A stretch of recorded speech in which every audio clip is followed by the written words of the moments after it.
bereyin. Yazık taşın söver yarın ıncıtma.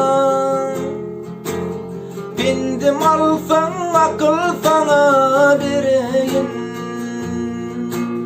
Kereninin garrı atan ıncıtma. Kereninin garrı atan ıncıtma. Bir bolor yiğidin vefalı dostu. Birisi hem övünüp olur aşk dostu.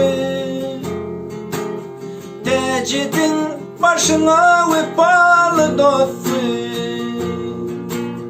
Yönüykü bilen dostun ıncıtma.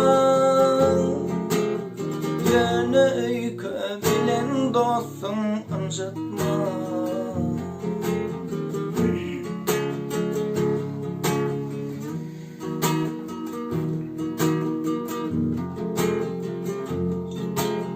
Kimse aydar inni haya sözleme. Cedel idi onu hayır özleme. Kerine buysunu vurleme. Bir de olsan dost yarını ıncıtma. Bir de olsan dost yarını ıncıtma. Kimse ağlar aydar akıl sözünü. Heves etmen özgü yiğidin gülünü. Azarı yetmese hiçbir kişinin.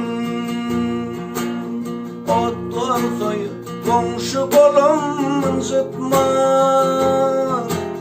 Otlar soyup komşu bolum ıncıtma. Keveninin garrı atan